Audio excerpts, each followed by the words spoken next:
Les images que vous êtes en train de voir, c'est pas le prochain American Nightmare, La Purge, qui va sortir au cinéma. Mais bel et bien l'état actuel de la Californie aux États-Unis d'Amérique. Ça va bientôt faire une semaine que Los Angeles s'est entièrement transformé en serveur PVP, là où tout le monde se fout sur la gueule. On parle carrément des militaires qui sont dans la rue et qui n'arrivent toujours pas à reprendre le contrôle. Et ça, c'est parce que les migrants illégaux refusent de se faire déporter. Et la gauche américaine qui refuse qu'ils se fassent déporter. Ok, l'histoire va sembler très simple au début, mais c'est beaucoup plus complexe que ce qu'on pourrait croire. Une des raisons pour laquelle Trump a gagné haut la main les élections et il est devenu président récemment, enfin cette année, c'est parce qu'il avait dit qu'il allait foutre dehors tous les étrangers qui n'avaient rien à faire là. Is there a way to carry out mass deportation without separating families?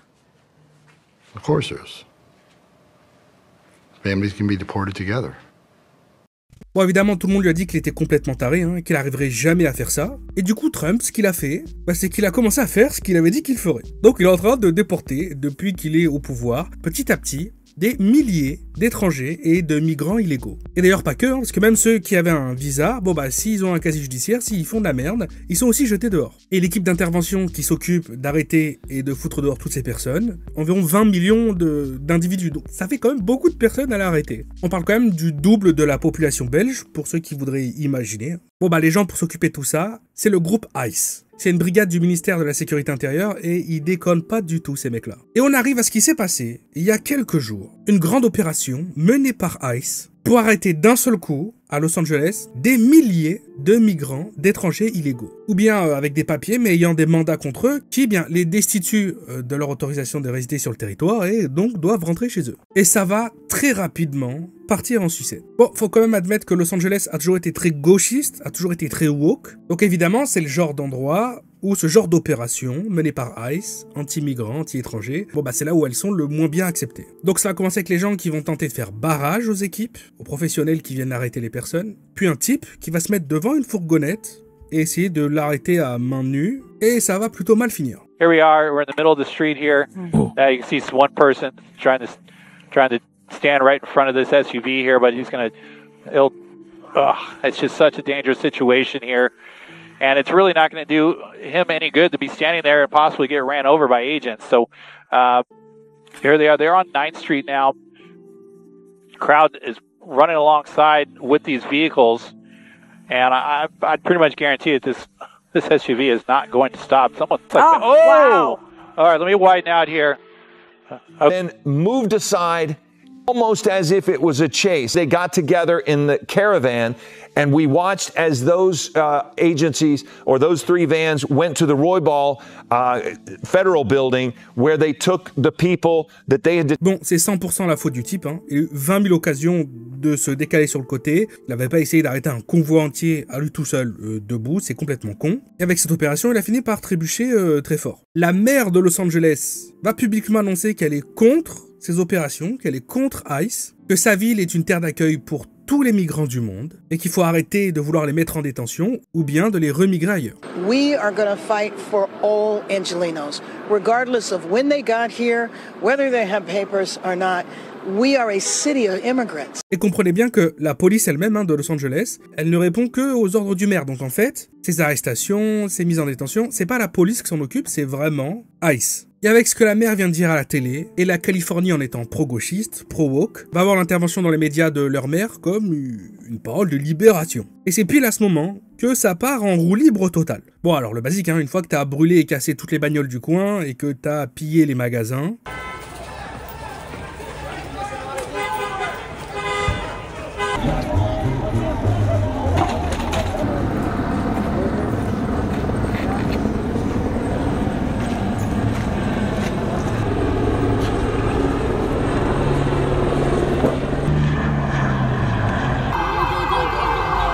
We're the security guard.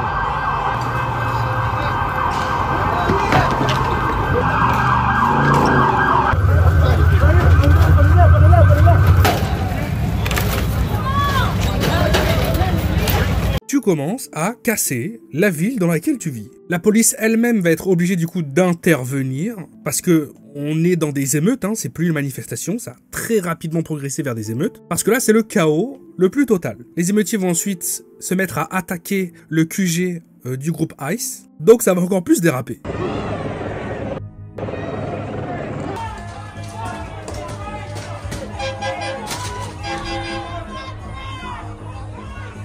Les émeutiers vont ensuite empêcher les médias de prendre des images, de filmer ce qui se passe, en les agressant, en les repoussant, en brûlant leurs voitures et en volant tout leur matos à l'intérieur.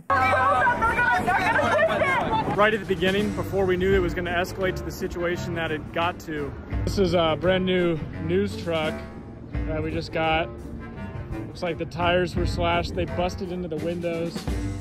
We'll see.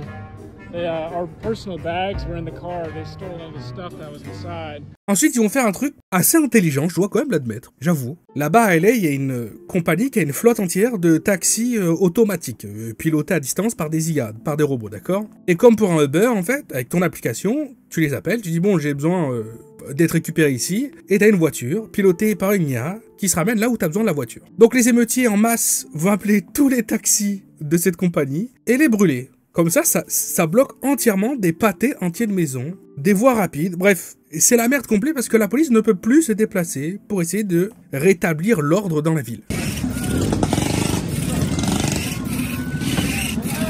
Hey, my God!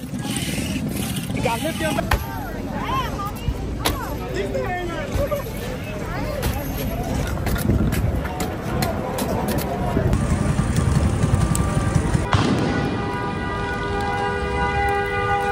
D'ailleurs, à ce moment, la police, elle est assez démunie quand même.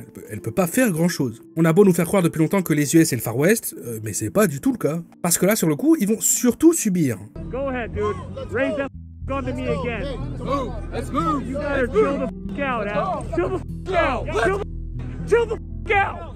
Chill the out. Se faire même doxer, c'est-à-dire que les gens vont filmer de près les policiers et mettre sur internet ensuite toutes leurs informations personnelles, c'est carrément grave. Le temps passe et ça s'arrête pas du tout. Le lendemain, c'est pire. Les agents fédéraux, qui vont venir en soutien à la police pour gérer la situation, vont sans pression, eux aussi, se faire attaquer.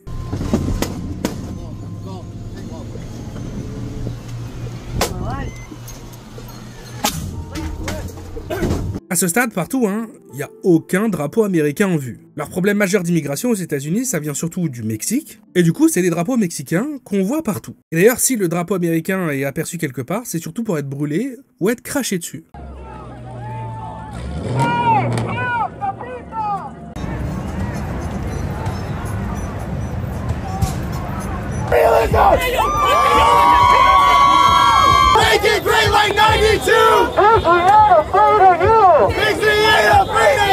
Petite pause 2 secondes. C'est des étrangers, des migrants, qui veulent venir habiter de force aux États-Unis. Les US, eux, leur disent qu'ils veulent pas d'eux. Du coup, ils rentrent quand même de force sur le territoire pour brûler et cracher sur le drapeau américain et crier « On s'en fout, c'est chez nous maintenant, les US ». Si je peux me permettre, est-ce que c'est pas complètement débile en fait? Bon, la police ne suffit plus, ICE non plus, alors on fait appel à la police des frontières. Et eux, ils annoncent direct la couleur. Toutes les personnes qui nous attaqueront se feront arrêter et recevront la peine maximale de leurs actes. Et pour le coup, ils vont vraiment commencer à le faire. Avec à chaque fois visage, nom, prénom de toutes les personnes arrêtées pour bien les afficher. Mais c'est toujours de pire en pire. Les émeutiers ont l'air extrêmement préparés, coordonnés, avec énormément de moyens. Il n'y a pas moyen de récupérer le contrôle de la ville. Les routes sont de plus en plus bloquées et les voitures, les véhicules des agents fédéraux se font détruire et brûler.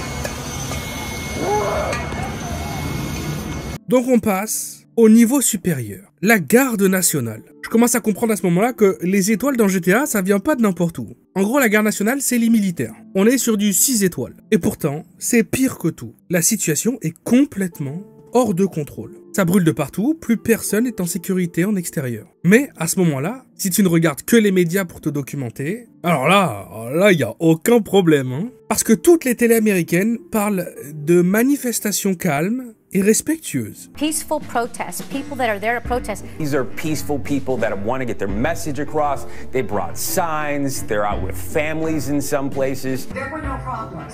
At one point, somebody did throw a Molotov cocktail. Mais malgré tout ça, ça s'intensifie encore plus. Jusqu'à attaquer les pilotes d'hélicoptères, que ce soit des médias ou bien même de la police, avec les fameux lasers surpuissants chinois. On parle des lasers qui, en 3 secondes à peine, peuvent te rendre aveugle. Alors si en plus de ça, t'es en train de faire voler un hélicoptère au-dessus de la ville, bon, c'est quand même la pire idée de l'année. La maire de Los Angeles va encore prendre la parole en public en expliquant que tout ce qui est en train de se dérouler est à cause de Trump et est à cause de la politique anti-immigration et que ça ne serait jamais arrivé s'ils avaient enfin décidé que les États-Unis étaient une terre d'accueil pour tous les migrants, pour tous les étrangers. En parallèle, les médias de gauche continuent à montrer des images très calmes, alors qu'on est en plein dans un Call of Duty là. Mais le plus hallucinant dans tout ça, c'est que malgré les efforts déployés par l'État américain, les émeutiers sont extrêmement bien préparés, extrêmement bien équipés. Et là, on peut se poser la question, et c'est là où je vais commencer à vous retourner la tête. Et si tout ce qui se déroulait depuis le début, c'était planifié? Et si tout ça, c'était financé et calculé par des élites milliardaires? Élites qui ont évidemment un plan bien précis dans tout ça. On revient au début. Est-ce que vous voyez ce type? Bon, il a été retrouvé ici, puis ici, à plein d'endroits. Faut savoir que le gouvernement a mis une prime de 50 000 $ sur sa tête pour avoir des informations et pouvoir l'arrêter. Et évidemment, ça a donné envie à beaucoup de gens, du coup, d'enquêter sur lui, de le retracer et de pouvoir récolter les 50 000 balles. Eh bien, figurez-vous que c'est pas un Mexicain. Il faut jamais sous-estimer Internet, et très rapidement, des personnes ont pu enquêter sur lui de façon très précise. Son téléphone a été pisté par GPS, et le gars viendrait du Venezuela. Et là, surprise du chef, c'est un professionnel qui a été payé pour commettre toutes les actions qu'il est en train de faire. Un professionnel des émeutes. Il n'était pas juste là à Los Angeles, mais avant ça, dans plein de rassemblements, toujours les rassemblements qui ont été extrêmement violents et anti-gouvernement. Que ce soit les Antifa, Black Lives Matter, récemment encore les émeutes pro-Hamas, meeting de Kamala Harris, tout ce qui peut casser les burnes à Trump, il a toujours été là. Et le clou du spectacle, la nuit, il dort pas n'importe où, il réside dans une baraque à plus de 2 millions $. Déjà, on commence à toucher du doigt un truc un peu bizarre. À chaque fois, lui et d'autres personnes qui vont être reliées à lui et qui semblent agir de façon professionnelle dans les émeutes violentes que les États-Unis connaissent depuis un bon moment maintenant. À chaque fois, ces émeutes sont financées majoritairement par les mêmes groupes qui eux-mêmes sont financés par les mêmes ONG. Open Society, Act Blue, il y a plusieurs gros noms, mais c'est toujours des ONG qui reçoivent du fric du même endroit. Des ONG qui possèdent des groupes qui sont toujours mêlés aux émeutes pro-immigration, aux émeutes anti-États-Unis d'Amérique. Des émeutes qui sont toujours extrêmement bien organisées, où les émeutiers sont extrêmement bien équipés. Là, on est dans un épisode de Mr. Robot, je l'avoue. Des ONG qui sont financées en majorité par une certaine famille Soros. George et Alex Soros, des milliardaires, qui, juste en passant, depuis ces dernières décennies, ont déjà lâché plus de 30 milliards $ à des associations pro-migrants et des événements anti-droite, anti-Trump. Ils ont d'ailleurs pu être liés aussi à envoyer du fric à des ONG qui s'occupent précisément de faire relâcher les émeutiers dans ce genre de manifestation, dans ce genre d'émeute. Et là, on arrive à une coïncidence qui, en fait, n'en est peut-être pas une. Gavin Newsom, le gouverneur de la Californie, qui là, en ce moment où je vous parle, pendant les émeutes de Los Angeles, est en totale guerre avec Trump. D'ailleurs, ce gouverneur qui est aussi souvent cité comme le prochain candidat potentiel ennemi à Trump qui pourrait lui faire barrage et devenir le prochain président. Gouverneur qui a encore dit hier publiquement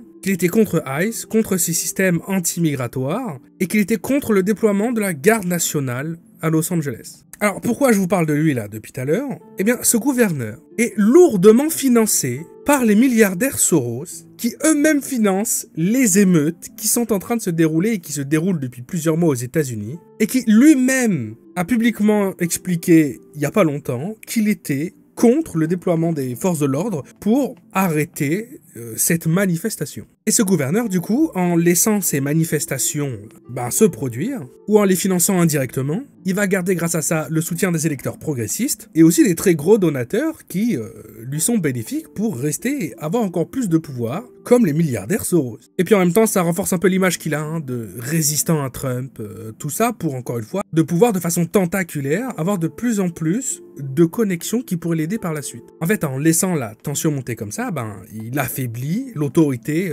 fédéral de Trump. Mais attendez, hein, c'est que le début du délire. On a maintenant des vidéos qui tournent, montrant des livraisons de palettes de parpaings, des blocs de ciment, d'accord, livrés comme par enchantement, pile où le QG, le groupe des émeutiers, sont établis. Il y a même encore les étiquettes de livraison, hein, c'est tout frais. Donc on a des organismes obscurs, on ne sait pas lesquels, qui dépensent des dizaines de milliers de dollars pour pouvoir armer les émeutiers. Et du coup, nos manifestants pros qui se font passer pour des Mexicains, et qui sont là évidemment par hasard, eh bien, à côté d'eux spawnent des munitions à jeter par hasard sur les forces de l'ordre. Et ça continue dans les coïncidences. Il y a des camionnettes qui vont être filmées à leur insu, non pas pour livrer des pizzas ou des colis Amazon, hein, mais du matos hors de prix pro-émeutier. On parle d'équipements de protection, de masques à gaz dernier cri, masques à gaz de protection, de fumigènes de haute qualité, des trucs qui coûtent un bras, voire deux en fait. Et en toute discrétion, ils vont venir comme ça, livrer des dizaines de milliers de dollars de marchandises encore une fois, et repartir ni vu ni connu. C'est simple, on est en plein épisode de House of Cards. Enfin bref, les USA sont en plein event PVP, tout le monde se fout sur la tronche, et le cash prize, il a l'air d'être payé